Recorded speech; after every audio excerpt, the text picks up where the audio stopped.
Oi pessoal, tudo bem com vocês? Estamos juntos aqui para mais uma atividade aí, uma correção do último exercício, que foi postado lá na 12ª atividade, sobre pirâmides ecológicas. Então, vamos lá para a correção. Tem uma questão que o gabarito não estava certo não, eu não sei, eu tentei marcar uma e acabou marcando a outra, agora que eu percebi. Mas eu faço a correção quando eu devolver para vocês o número de questões certas por e-mail, tá bom? Vamos para elas aqui.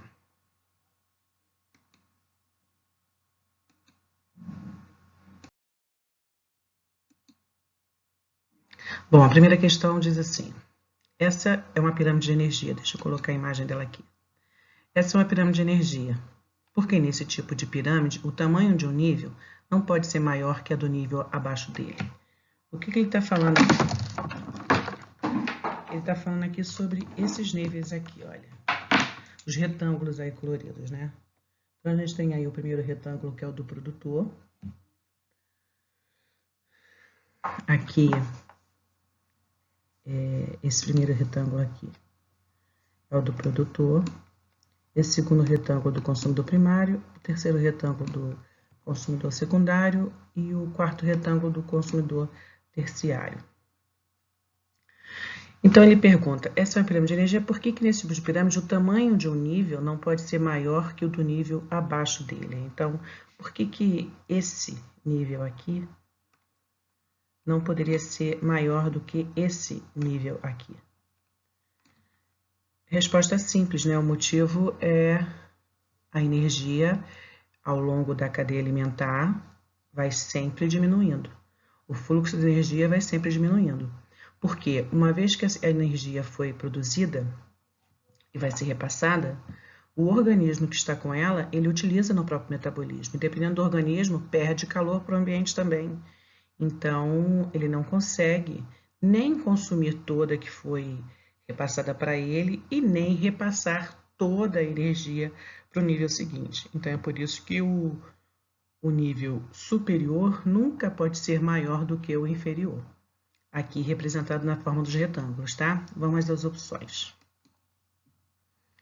Opção A, os níveis inferiores não repassam toda a energia que conseguem do nível anterior ao deles. Opção B, todos os níveis de uma pirâmide de energia possuem o mesmo percentual de energia. Opção C, os níveis superiores apresentarão sempre mais energia que os inferiores. Opção D, o fluxo de energia é sempre constante. Vamos aos errados, né? O fluxo de energia não é sempre constante, já vimos que ele diminui ao longo da cadeia. Os níveis superiores apresentarão sempre mais energia que os inferiores, é o contrário, os níveis superiores eles vão sempre apresentando menos energia do que os inferiores. Todos os níveis de uma pirâmide de energia possuem o mesmo percentual de energia, já vimos que não, tanto não que a gente tem aqui, ó, retângulo menor, retângulo um pouco maior, retângulo bem maior, retângulo maior ainda. Então, não. Resposta certa. Os níveis inferiores não repassam toda a energia que consegue do nível anterior ao deles. Isso não acontece porque eles têm que utilizar a energia no próprio metabolismo. Vamos à segunda questão. E ainda faltava a última ali, olha, eu nem me dei conta. Os níveis superiores absorvem toda a energia recebida. É toda, né? Toda a energia recebida. Não, eles não absorvem toda a energia recebida, né? Eles conseguem absorver aí cerca de 9 décimos, mais ou menos. Mas 1 décimo ele sobra sempre para o nível que vem à frente. Vamos à número 2 aqui. Considere a pirâmide de números ao lado. Que letra abaixo corresponde à pirâmide apresentada? Vamos dar uma olhada aqui. Bom, eles estão dando um exemplo de uma pirâmide aqui e vamos citar alguns exemplos de organismos que poderiam fazer parte dessa pirâmide de número. Se ele é de número, entende que esse primeiro nível aqui, ele vai ter menos organismos do que esse aqui, né? Consequentemente, também vai ter menos do que esse aqui. Então, a gente tem que fazer uma avaliação para ver se o exemplo que for dado condiz com isso aqui, para que não haja o desequilíbrio nessa cadeia alimentar. Vamos à primeira opção. Capim, boi, verme. Olha, seria possível você ter menos quantidade de capim para alimentar o boi? Você tem ali no metro quadrado de capim, vamos supor, 100 pés de capim, né? E para alimentar um boi. Então, você teria mais capim do que boi. Por isso é que essa combinação aqui não dá certo, porque aqui o capim está sendo representado com a menor quantidade do que a de boi. Então, isso aqui está errado. Vamos ver a segunda opção. Mais uma vez, trouxe aqui o capim e o boi, só que agora é com o homem, né? Mas mesmo assim, se essa relação aqui entre capim e boi está errado, a gente vai partir para a terceira opção. Algas, zooplâncton e peixe. Então, é uma cadeia aquática, né? Então, você tem uma certa quantidade de água que aqui vai estar fazendo o papel do capim, porque é o organismo que vai estar realizando a fotossíntese, né? E aqui o zooplâncton, que são pequenos animais, larvas que ficam ali à mercê das ondas, à mercê daquela água ali, né? Da movimentação própria da água. Você vai ter que ter muito mais água para poder dar conta desse zooplâncton ali, daqueles animais que estão ali, pequenos animais que estão ali se servindo daquelas algas. Você vai ter que ter mais alga do que zooplâncton, senão o equilíbrio não vai se estabelecer. E, além do que, você também precisa ter menos peixe em relação ao zooplâncton, porque se você vai ter muito peixe, esse peixe vai comer todo o zooplâncton e vai ter o desequilíbrio também. Então, vai ter uma competição aqui entre os peixes e não vai se manter, essa cadeia não vai se manter. Então, também aqui, essa terceira opção não está correta. Vamos à quarta opção.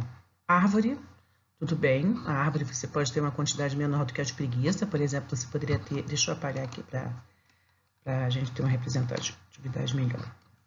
Você poderia ter aqui uma árvore, em quantidade menor do que a de preguiça, você poderia ter 2, 3 preguiças aqui naquela mesma árvore, já que elas são herbívoras, estariam comendo ali as folhas, as sementes dessa árvore, 2, 3, uma boa.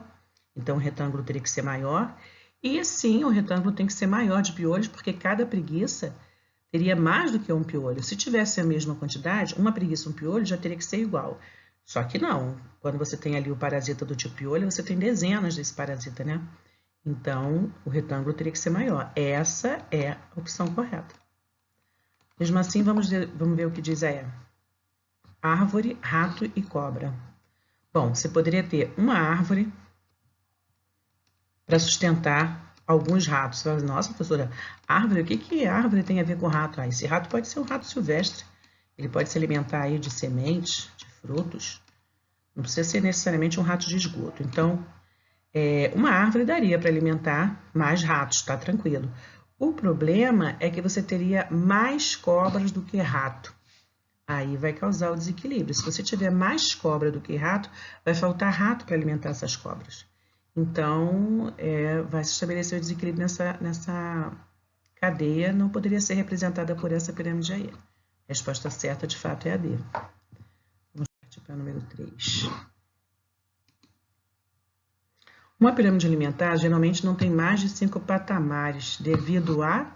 Por que uma pirâmide alimentar não pode ter mais do que... Até pode, mas não deve, 5 patamares.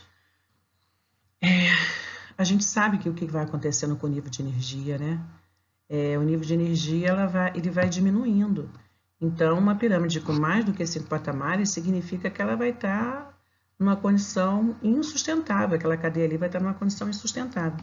Então, por isso que não é o ideal. E as opções que a gente tem aqui, a que a gente vai considerar certa, é aquela que gira em torno dessa situação da energia que diminui. Variabilidade limitada dos seres vivos é porque tem menos variedade? Não. Quantidade de variedade não está relacionada a isso, né? Dentro da cadeia ali, não. Degradação de energia, sim. A energia ela vai diminuindo, vai sendo degradada, sim. Essa é a resposta. Vamos ver as demais opções. Restrito espaço geográfico? Não, gente. Uma boca pode ser uma cadeia alimentar, né? Você levando em consideração ali aquele espaço, não é o tamanho do espaço que vai determinar esses patamares, né? e sim a função daqueles organismos ali. Então, não, o espaço restrito não está relacionado. Taxa reprodutiva da população muito pequena? Também não. Você pode ter um organismo para cada nível ali trófico, isso não vai fazer nenhuma diferença. Incompatibilidade entre as populações, normalmente na cadeia você tem incompatibilidade, né? Você tem competidores ali, né? Um organismo vai estar se alimentando do outro, então também não está relacionado aos patamares, né? A resposta certa ali, de fato, é a degradação de energia, né? Porque a gente sabe que a energia vai diminuindo. Quanto mais organismo, quanto mais patamares, menos energia para aquele ambiente ali se sustentar. Não é o ideal. Número 4. Temos aqui o esquema de uma pirâmide de número. Reparem que essa é uma pirâmide invertida, né? Por que ela é uma pirâmide invertida? Porque a gente tem nessa região aqui, ó, um retângulo menor do que nessa aqui, ó. Então, essa é uma pirâmide invertida, tá? Temos aqui o esquema de uma pirâmide de número. Que cadeia melhor se encaixa nessa pirâmide? Essa questão aqui é parecida com aquela que a gente fez há pouco lá do capim, do boi, onde a gente fez a avaliação do que deveria ter mais, do que deveria ter menos. Então, essa aqui é uma pirâmide de número. Vamos avaliar aí as opções. Poderia ter aqui embaixo planta, sim, planta em maior quantidade de gafanhotos, porque se tivesse menos planta do que gafanhoto, não iria sustentar essa cadeia. Aí vem uma maior quantidade de sapo para a quantidade menor de gafanhoto, aí já não pode. Porque se você tiver mais sapos do que gafanhoto, vai haver um desequilíbrio em função da competição entre esses sapos. A mesma coisa em relação à cobra e o sapo. Você vai ter maior competição entre as cobras para se alimentar desses sapos aí. Também não dá certo. Essa pirâmide aqui não pode estar representando essa primeira opção. Vamos à segunda. Planta, boi, carrapato e ave. Vamos lá. Esse aqui poderia ser o número de plantas. De fato, o número de planta maior do que o número de bois, estaria correto. Número de carrapatos maior do que o número de boi, também estaria correto, porque cada boi teria mais do que um carrapato, né? A questão vem aqui, olha. Maior número de ave em relação ao número de carrapatos, aí não dá certo. Para você ter, se você tivesse o maior número de aves para se alimentar desse carrapato aqui, ia faltar carrapato para tanta ave, né? Então, não pode estar representando essa cadeia aqui. Vamos tentar a terceira aqui. Plantas, tudo bem. Uma maior quantidade de plantas em relação ao número de preais. Deixa eu esclarecer o que são preais, porque na aula presencial todo mundo pergunta. Preais são os chamados ratos silvestres, não são ratos de esgoto, são roedores que vivem em determinada região ali, mas não são animais de esgoto, tá? Então, esses preais, eles se alimentariam dessa maior quantidade de plantas, aí tudo bem. Se eles têm pulgas, obviamente que o número vai ser maior do que o de preás, porque cada preá vai ter mais do que uma pulga, então a quantidade de pulgas vai ser maior do que a de preá, tá certo? E se essas pulgas têm bactérias, a quantidade de bactérias que são organismos unicelulares vai ser maior do que o número de pulgas. Então, essa sim, essa é uma opção que poderia estar sendo representada por essa pirâmide aqui. Sim, essa tá certa. Vamos mesmo assim ver as outras opções. Plantas, ok. Ratos, ok. Até aqui a gente poderia até ter a mesma avaliação que essa de cima aqui, né? Gatos. Aí complica. Maior número de gatos para um menor número de ratos já não iria sustentar, assim como maior número de cobra para um menor número de gatos também não ia sustentar. A competição entre esses animais não sustentaria essa cadeia. Então, não, tá errado a opção D. E a opção E. Maior quantidade de planta, tá certo, em relação ao do grilo, né? Agora, quando você já tem maior número de gavião em relação ao lagarto, aí já complica. Quando você já tem o maior número de lagarto em relação ao grilo, também já complica, né? Porque vai faltar aí alimento para esses organismos, a competição vai se estabelecer. Então, de fato, a opção certa aqui é a opção C.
Vamos à próxima.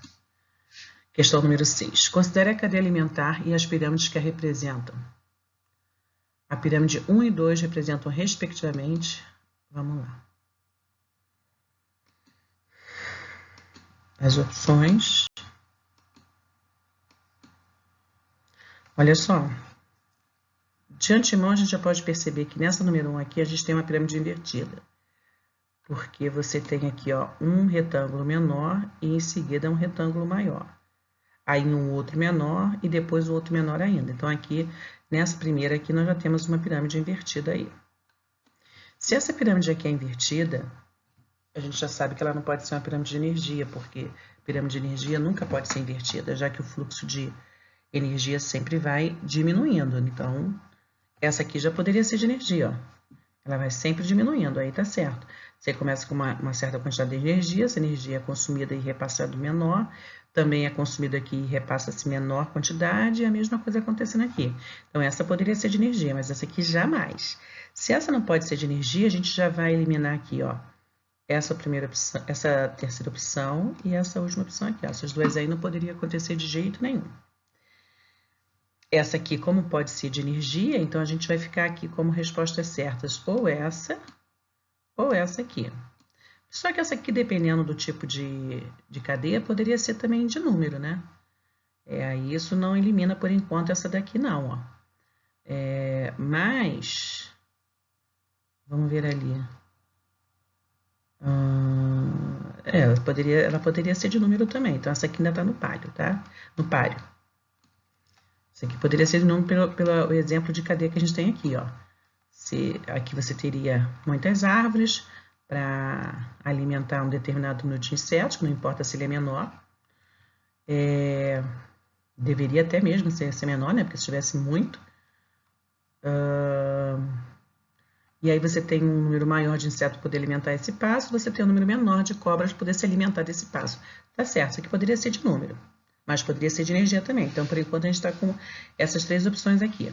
Vamos verificar se essa aqui poderia ser de biomassa. Será que nós poderemos ter, em termos de árvore, uma quantidade de biomassa menor do que a de inseto? Se você for medir a quantidade, não é a quantidade, aqui é matéria, tá? Então, medir a quantidade de matéria, você vai usar uma balança para isso, né? Se você for fazer essa medida, independente de ser uma árvore só, essa quantidade de matéria, de biomassa, poderia ser menor para poder alimentar o inseto? Não pode, né? Como é que você vai ter menos matéria do que o organismo que está se alimentando ali? Você tem que ter mais, então não. Essa aqui não poderia ser. Essa aqui a gente também vai eliminar. Se a gente vai eliminar essa aqui por causa da biomassa, a gente também vai eliminar essa aqui por causa da biomassa. E a gente vai ficar como resposta certa essa aqui, ó. Vamos conferir? Eu poderia ter essa primeira de número, onde uma árvore só daria conta para uma certa quantidade de insetos aqui, e que teria uma quantidade menor do que insetos para poder se alimentar deles, de pássaros, né? Para se alimentar desses insetos, e teria uma quantidade menor ainda de cobra para poder se alimentar desse pássaro aqui. Aqui está tranquilo. Essa é a resposta certa de fato ali, a letra B. Vamos ao número 7. Duas ilhas têm o mesmo potencial de produção agrícola. Uma das ilhas tem uma população humana de hábito alimentar essencialmente vegetariano, e na outra há uma população humana de hábito alimentar essencialmente carnívoro. Considerando o fluxo de energia e matéria no ecossistema, explique em que ilha a população humana deveria ser maior. Bom, aqui está falando aqui que a gente deve considerar o fluxo de energia e de matéria. E aí ele fala em termos de... É isso mesmo. Ele fala em termos de aumentar a densidade, né? Onde a população seria maior. Para aumentar a população, você teria que ter uma maior reprodução aí, né? Então, esse fluxo de energia teria que ser maior. Ninguém vai se reproduzir com menos energia, né? Bom, vamos considerar aqui, quando é que um organismo ele consegue obter mais energia? quando ele está mais próximo do produtor, porque à medida que ele se afasta do produtor, ele vai recebendo cada vez menos energia, certo? Aí você leva em consideração que tem uma população que tem hábito essencialmente vegetariano e tem uma população que tem essencialmente hábito carnívoro. Qual dessas populações vai estar mais próximo do produtor, do ser que realiza a fotossíntese?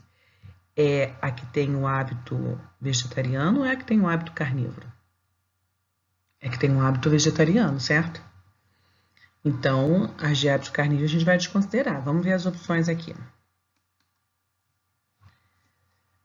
Na de hábito alimentar, deveria ser maior, né? Essencialmente vegetariano, visto que nesse caso a população humana é consumidor primário. Logo, adquire o potencial energético maior. Na de hábito alimentar essencialmente vegetariano, então por enquanto também está valendo. Na de hábito alimentar essencialmente carnívoro, não, já vimos que não, porque o vegetariano ele vai estar mais próximo aí do produtor, então ele vai ter mais. Na de hábito essencialmente carnívoro, não, então essa aqui a gente já vai eliminar.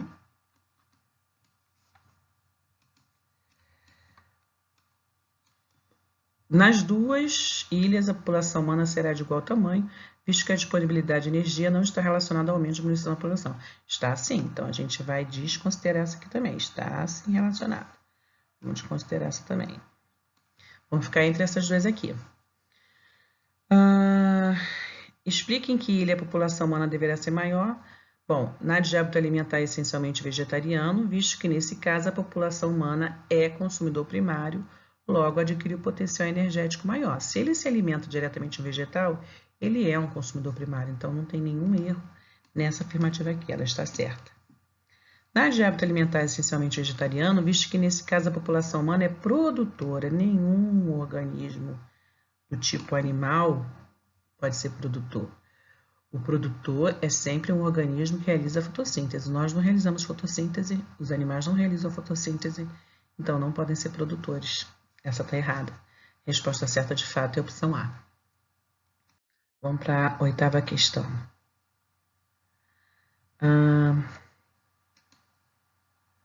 A posição ocupada pela vaca na interação apresentada na tirinha a caracteriza como? Vamos ver aqui. Aqui é uma tirinha da Mafalda, né? Esse personagem aqui dessa garotinha é Mafalda. E ela diz aqui, tenho que fazer uma redação sobre a vaca. O que será que eu escrevo, Miguelito? E o Miguelito responde para ela, a vaca vive no campo, ela come pasto, pasto e mais pasto, muito pasto. Depois a vaca vem para a cidade e a gente come ela, pronto. Aí a Mafalda volta a dizer, quer dizer que para você a vaca é o intermediário entre o pasto e nós? Faz sentido, né? E aí, a gente tem que caracterizar, nesse caso aqui, a vaca, já que ela está comendo o pasto, capim, né? Como o quê? Como produtora? Como consumidora primária? Como consumidora secundária? Como consumidora terciária? Ou como decompositora? Se o pasto é o produtor, porque é ele que realiza a fotossíntese, e a vaca come o produtor, ela é a consumidor primária, certo? Então, a resposta certa aqui, consumidora primária. Vamos à penúltima questão, número 9. Ao percorrer o trajeto de uma cadeia alimentar, o carbono, elemento essencial e majoritário da matéria orgânica que compõe os indivíduos, ora se encontra em sua forma inorgânica, ora se encontra em sua forma orgânica. Em uma cadeia alimentar composta por fitoplâncton, zooplâncton, moluscos, crustáceos e peixes, ocorre a transição desse elemento da forma inorgânica para a orgânica. Em qual grupo de organismos ocorre essa transição? Bom, vamos entender aqui. Quando é que o carbono tem a sua forma inorgânica? Quando ele está na molécula de gás carbônico, CO2. Está na atmosfera, está lá na forma de CO2, essa é a forma inorgânica dele. Quando é que ele vai estar na forma orgânica? Quando ele vai ser transformado em glicose, C6H12O6. Essa molécula de glicose tem o carbono aí já na sua forma orgânica. Quem são os responsáveis por fazer isso? São os produtores. Então, dentre as opções que nos forem fornecidas aqui agora, o grupo, ele pergunta aqui, em que grupo de organismos ocorre essa transição? O grupo de organismos que vai onde o carbono vai passar por essa transição tem que ser o de produtores, porque o produtor ele vai absorver o gás e vai transformar em glicose através do processo de fotossíntese. Então, vamos às opções aqui, olha. Fitoplâncton, zooplâncton, moluscos, crustáceos ou peixes. Que é isso aqui, ó, essa cadeia que foi mostrada aqui pra gente, ó. Fitoplâncton, zooplâncton, moluscos, crustáceos e peixes. Qual é o grupo onde vai acontecer essa transformação? É no de produtores. Quem é que realiza fotossíntese aqui? É o fitoplâncton. Então, a resposta certa está aqui, ó. É nesse momento que vai haver a transição de gás carbônico inorgânico para gás carbônico orgânico. Última questão, pessoal. É sobre parasitoides, né? Essa questão é de Enem, aqui do Enem de 2014. Olha, os parasitoides, que é um misto de parasitas e predadores, são insetos diminutos que têm hábitos muito peculiares. Insetos pequenininhos, né? Suas larvas podem se desenvolver dentro do corpo de outros organismos, como mostra a figura. Deixa eu mostrar a figura aqui. A forma adulta se alimenta de pólen e açúcares. Em geral, cada parasitoide ataca hospedeiros de determinada espécie e, por isso, esses organismos vêm sendo amplamente usados para o controle biológico de pragas agrícolas. A forma larval do parasitoide assume qual papel nessa cadeia alimentar? Primeiro, vamos entender aqui o ciclo deles, né? Então, aqui no primeiro momento, olha, na fase adulta, após a cópula, a fêmea procura seu hospedeiro e põe um ou mais ovos dentro do seu corpo. Depois, o ovo eclode e a larva do parasitoide se desenvolve dentro da lagarta. Tá aqui, ó. Ele tá dentro da lagarta aqui. E aí, no terceiro momento, a larva torna-se pupa, levando o hospedeiro à morte. Olha só. É um parasita, se ele se utiliza do hospedeiro, ainda leva o hospedeiro à morte, né? Então, literalmente, é um parasita. E, por último, aqui, o parasitoide, após a metamorfose, cava um túnel nos tecidos do hospedeiro e emerge como adulto. Já sai ali na forma adulta, né? Então, vamos entender as opções aqui para descobrir qual é a forma larval do parasitoide, assume qual papel nessa cadeia alimentar. Vai ser produtor, vai ser consumidor primário, consumidor secundário, o que ele vai ser? Como a primeira opção aqui é dado o seguinte, bom, a larva vai ser um consumidor primário, pois ataca diretamente uma espécie herbívora. Não é isso que caracterizaria como consumidor primário. Para ele ser consumidor primário, ele teria que se alimentar diretamente de um produtor, de um ser que realiza fotossíntese. A lagarta ela não realiza fotossíntese, então não é um consumidor primário a larva, né? A lagarta seria um consumidor primário, então a larva seria o consumidor secundário, porque está se alimentando de um consumidor primário. Vamos à segunda opção. Consumidor secundário, pois se alimenta diretamente do tecido das lagartas. Então, olha só, aí sim, a lagarta é o consumidor primário, porque se alimentou diretamente de um produtor, e quem está se alimentando da lagarta é um consumidor secundário, que é o caso dessa larva aí. Então, sim, é a letra B. C. Organismos heterótrofos de primeira ordem, pois se alimenta de pólen na fase adulta. A fase adulta é outra história. Ela está perguntando aqui da fase larval. Na fase larval, ela se alimenta de um consumidor primário. Então, ela é consumidor secundário. Organismo heterótrofo de segunda ordem, pois apresenta o maior nível energético da cadeia. Não, pelo contrário, quanto maior o nível na cadeia, menor vai ser a quantidade de energia, né? Então, não, está errado. Decompositor, pois se alimenta de tecidos do interior do corpo da lagarta e a leva à morte. Bom, ela se alimenta desse tecido aí enquanto a lagarta ainda estava viva. É ela que leva a lagarta à morte, né? Então, a lagarta não estava em putrefação, não estava morta quando ela aproveita a energia dela. Ela é que leva a lagarta à morte. Então, não. A opção certa, de fato, é aqui, a letra B. É isso, pessoal.